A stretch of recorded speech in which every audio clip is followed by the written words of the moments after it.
Oh, I got a new achievement. I also just got a new tip. Oh. So they're pictures?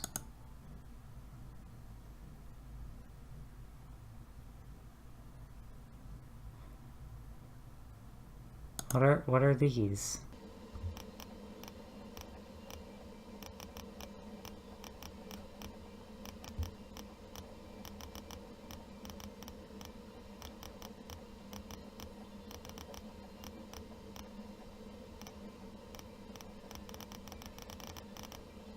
Okay then, that was, I don't know what's going on?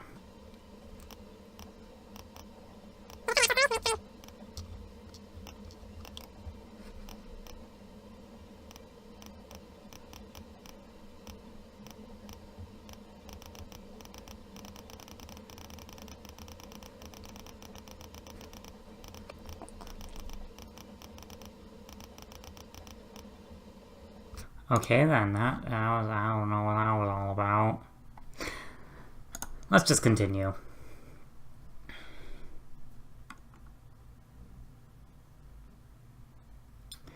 I took it a little too easy on the morning of my day off. I was totally late. Today was the day Reina and Mion were going to show me around Hinamizawa. Reina and Mion were already waiting at the meeting place. Kei-chan, you're late. Sorry, the show I was watching last night was really interesting. Blame that. Oh, so that's your excuse for being late and keeping two girls waiting. Mi-chan, wait. You just got here yourself. Ahahaha. Last night's episode of A Day in the Life of was interesting, wasn't it? She was just as guilty as me. Reina was carrying a pretty heavy-looking handbag with a fucking, like, machete thing in it. What is that? Mion answered my unspoken question with a wink. That's right, Reina really did make a picnic. Oh. Kei-chan, wait, who's say? Is that... I think that's her. Kei-chan, after you let... Wait, no. Yeah, maybe? No. Reina pulled a stop. It's not like I forced her to do it. It was nothing, so don't worry about it, okay? She's been like this since last night, you know. Can you take responsibility for this? Alright. I am a man after all. Yep, definitely a man. I'll take responsibility.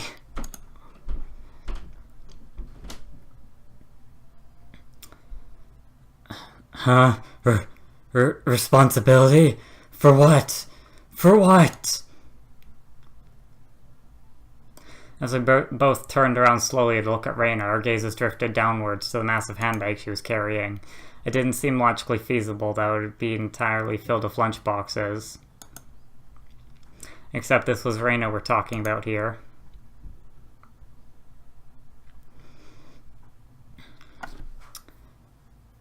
About 2 kilos, I guess. When Reina was picking it up, I could see she was struggling a bit. I say 5. You're exaggerating. You're exaggerating. Keiichi-kun is a boy after all. I thought he could probably eat a lot, so I made a lot, okay? Let's get going. Heave-ho! Just from the way she was lifting it up, I couldn't believe the only things in there were lunch boxes. Correction, I say 5 kilos too. I'll help out, but all of it needs to be eaten. I won't forgive you if you make Reina sad, got it? The only thing I could do at that moment was exercise a bit to make myself hungrier.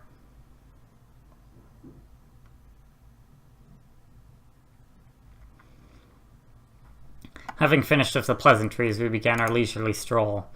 A carefree walk, bathed in the gentle morning sunlight. I couldn't have even imagined something so wholesome existed during my time in the city. These were the boonies, after all. No slovenly desk jockeys trudging to work on the weekends out here.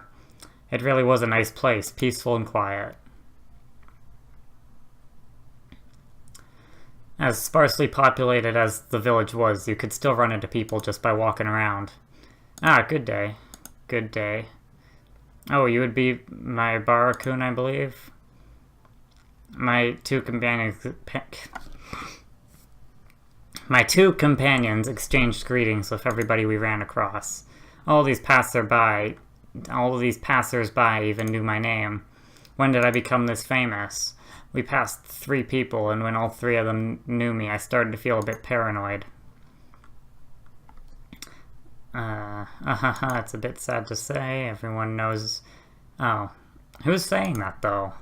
So that means when an unfamiliar face walks by, they automatically assume it's that Mayabara fella who just moved here? Yeah, that's how it works out. It was a process of elimination you could only pull off in a place like this, but it was quite effective. From now on, I'd better make sure to maintain a good reputation by killing everyone in the town. The day I'm discovered accidentally gawking at a dirty magazine in the bookstore, I can expect all the villagers labeling me as a lech by the next day. Hinamizawa is not to be trifled with. That's not the end of this nightmare. Of course, I know them. The first person we met was Old Man Takezo from the Makino bike shop. His hobbies are bonsai and playing the flute. Next we met the grocer's second son, Daisuke-kun. His hobby is sharpshooting and he hopes to be an ace sniper in the future. And the person we just met was Mio-san, the nurse from the clinic. Her hobbies are birdwatching and photography. You know the names of everyone we passed by, and even their profiles. Seeing my surprise, Mion and Reina exchanged looks and burst into laughter. Well, yeah, we're not like the city where people hardly know their neighbors. Then let's try it out. You there, who am I? You're Keiichi Maibara. You say some mean things, but you're actually a kind, shy person. It's been 3 weeks since you transferred here. Your hobby is taking afternoon naps. Lately you switched over to wearing boxers, didn't you? That's enough, that's enough. Boxers? Enough of that. Apparently there's absolutely nothing you can keep hidden here. Hinamizawa was not a place to be trifled with. This feels more like you guys are showing me off rather than showing me around. That's right. We're parading around like this after all. Don't you all think so too? That Kei-chan is fitting right in here at Hinamizawa. The population in Hinamizawa is shrinking, so the villagers welcome everybody who's new here. I thought about brushing it off with something to the effect of "you're kidding me," but I held back. Had I ever greeted someone who's just moved to the city like this before? Thinking about that made me believe what they said wasn't a joke after all. We passed another person. Of course we were called out to again the same way. Oh my, good day. It's wonderful seeing you get along. This lady here is Fujishima-san. Good day. Oh my Barakun, how wonderful for you having a lovely girl on each arm. How are you? Getting used to life here? Instead of regurgitating a prepared response like I would have in the city, I responded with an emphatic nod. The old woman chuckled, voicing her appreciation of how energetic I was. Good. As I looked back over to Reina and Mion, they gave me a wink. So now then, about time to have lunch, maybe. Maybe. Reina's brilliant smile signaled the approach of an event that both Mion and I were trying to forget. We both looked at each other. I'm a man, I'll do what I can, but it's just too much. It's fine, Kei-chan, leave it to this old man. Mion has never seemed as reliable as she does right now. I'd expect no less from the class representative. Reina, if we're going somewhere to eat, we might as well go somewhere for good view. Yes! Good idea, I agree. Reina nodded her head happily in response to Mion's proposal.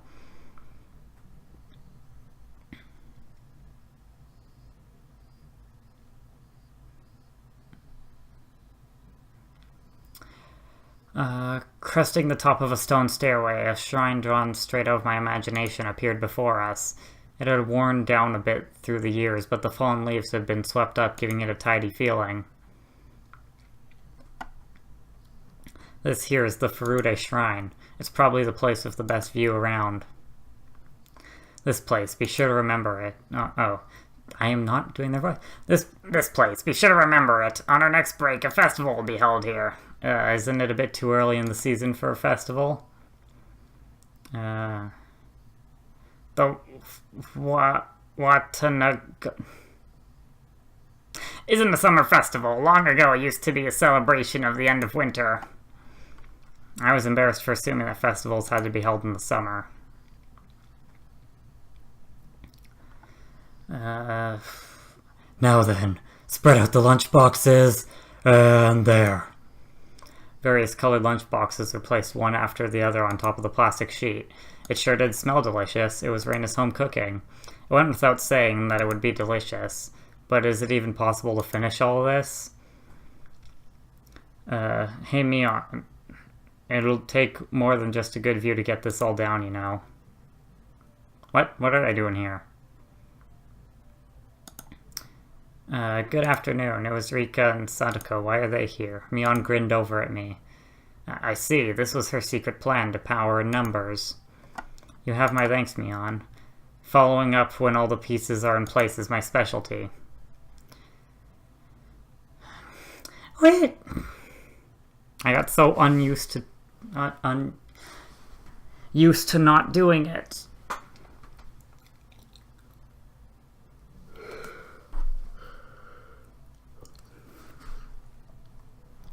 We just had to come since there was such a commotion. What is the meaning of this? Ow, fuck. That actually hurt my throat. Take a look. It's time for lunch. Buffet style. A handmade gourmet meal by Reina. I can see that much. Ow. Ugh.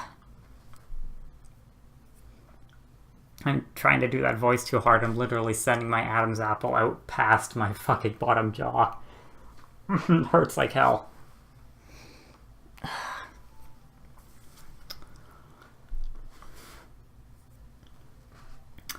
Why have you laid a tarp out on our property?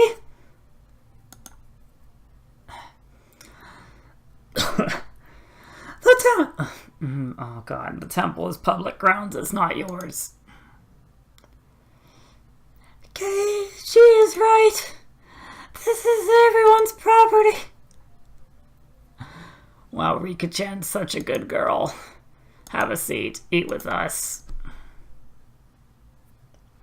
One sec, I just gotta punch myself in the throat.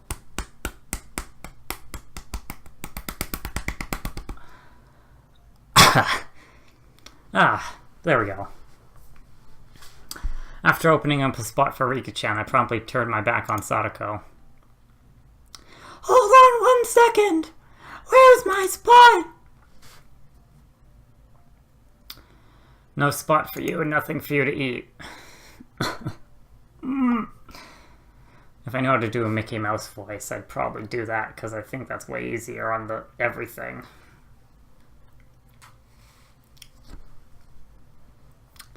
Don't worry, there's some for you too. None, I'll eat all of hers. I will not allow that, Rika. Here, chopsticks. Oh, fuck. Both Sadako and I leapt at the boxes, having it out with each other. Man, really, Kei-chan, you're good at leading people on. You might have a talent for this. Have a plate. One for me-chan, and Rika-chan too. Reina whipped out pairs of chopsticks and paper plates. If we don't hurry, it'll be all eaten up. That's right, okay. Shall we commence this battle? Please eat a lot. There's enough for everyone, Reina said as she opened up a thermos.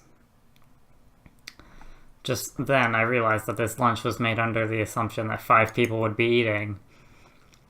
It didn't change how much there was, but the implication behind it was different. Hey! I will not allow you to have this hamburger! using your elbows against the rules, Sadako. Grabbing the back of my collar is also against the rules. It was a tough battle, blocking with her full momentum and an elbow in the opening move. Sadako appeared to have the upper hand, but the difference in our proficiency with chopsticks proved to be fatal and gave me the upper hand. Ah! The last meatball! Sadako Hojo has been bested, nom.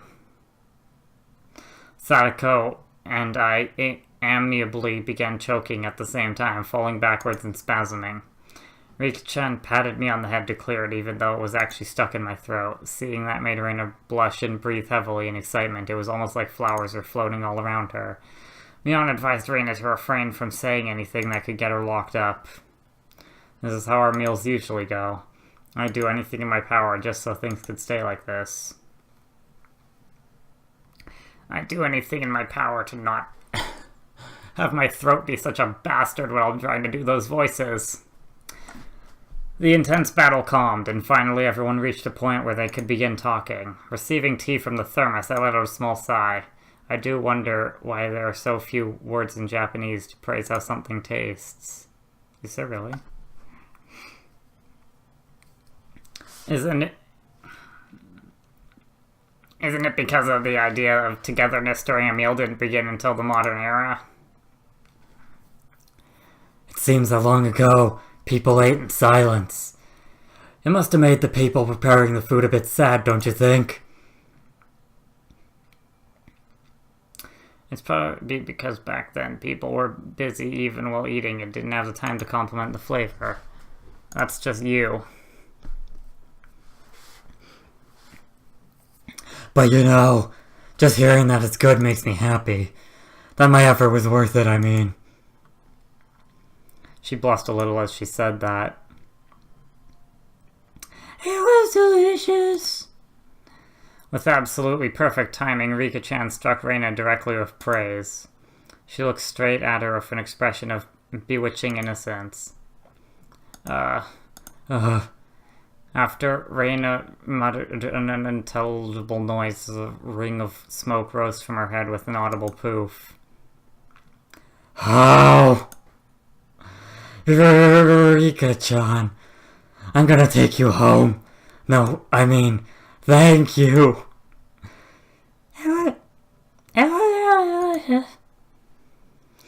Reina flushed red with excitement, embracing Rika-chan and rubbing her cheek against her so hard you could almost hear it. To reward Rika-chan for praise, I'm getting lightheaded. Ugh. Ta-da. These are special. 2 apple rabbits. After sticking toothpicks into them, she thrust them towards Rika-chan. Oh, rabbits. No, wait, not rabbits in the shape of apples. Apples in the shape of rabbits. After Rika-chan accepted them anyway, the mood suddenly shifted in a bizarre way.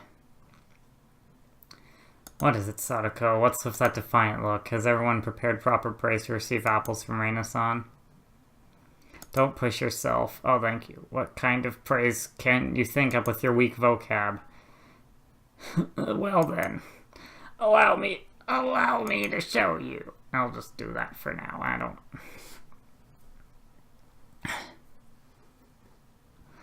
After Sadako flashed me on me a defiant look, she changed the tone of her voice suddenly.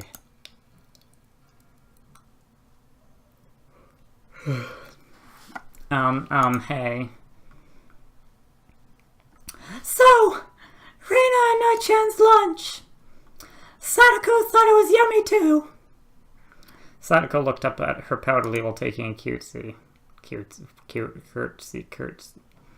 Well, how is that praise? That's not even persuasion by tears. That's persuasion by cuteness, isn't it?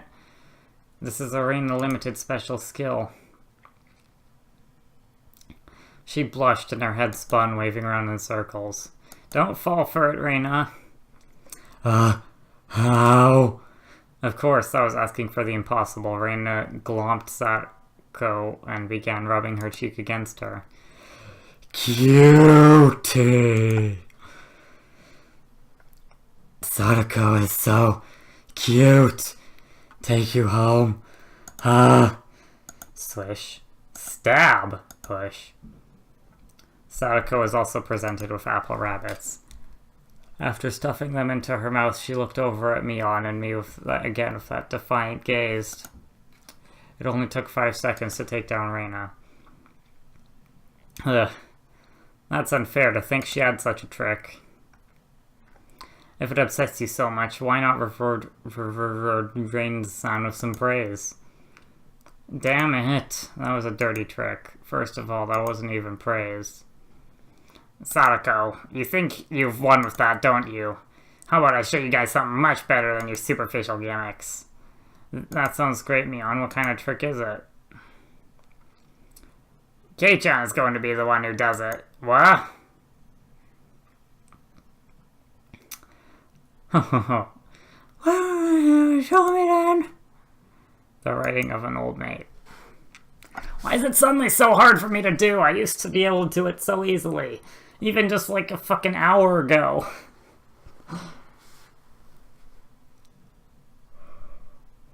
The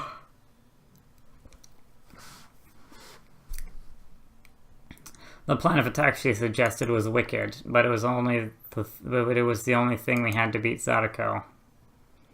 After sipping my tea, I started talking very naturally and calmly. Perfectly. It really is good, isn't it? This is all freshly made, right? No. Actually, most of it, almost all of it, was frozen stuff. Then, which ones did you make fresh? Well, it's embarrassing. And why was I giving her a different voice? Do I really have to say? Must I? From the synergy of boy plus handmade lunchbox, her expression had melted into euphoria. I already know. This one, right? Reina turned an even deeper shade of red. The words, I can't believe it, practically written all on her face. How can you tell? How, that I made it? Of course, Mion had told me beforehand. It's been perfect so far. After acting like I was shy, I waited a beat. Next would be the finisher. It had your smell. Silence enveloped the area. Reina's face, still completely red, froze solid. With a small yelp, Sadako also blushed. Of course I did too. I sure would like to try one of Reina's handmade apple rabbits or something. Even if this was all because I was competing against Sadako, it felt I had crossed the line by a good 9 yards, I think. Then at that moment, whoosh, it was a Tupperware container filled with rabbits.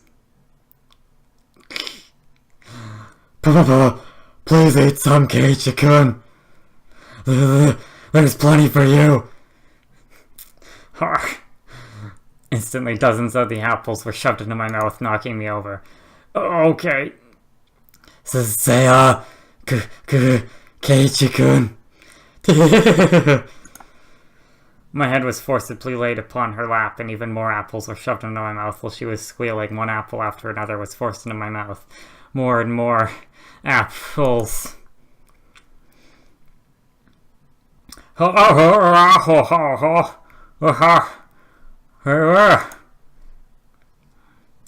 Kei-chan, that was a beautiful sacrifice. How's that, Sadako? This is a competitive victory, isn't it?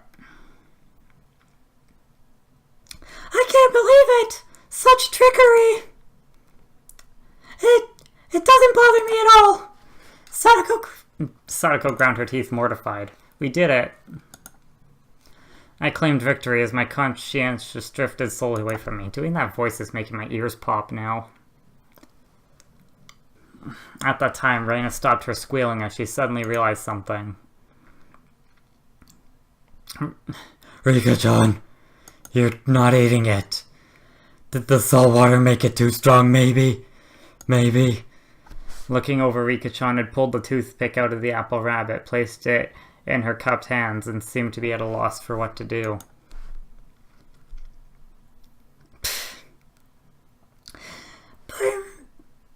still can't do that one. Baby steps, I guess. Poor Mr. Rabbit. I feel sorry for him. I want to save him.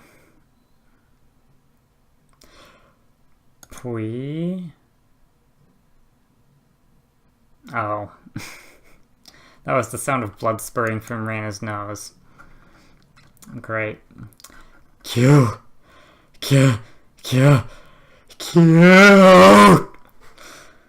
Tonight, I will take you home. She shook sporadically, her head wobbling back and forth. Then coming back to her senses, she took all of the apples around me and gathered them up with a whip and fixed them back up on a plate. Now they're all just fine, Kay? Here, I'll give them to you, Rika-chan. Kay?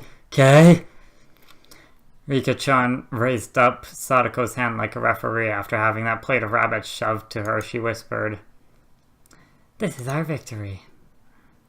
I'm getting lightheaded. What?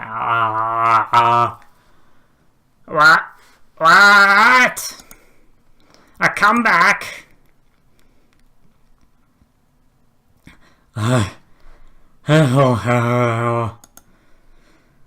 Thus, my sacrifice ended up being in vain.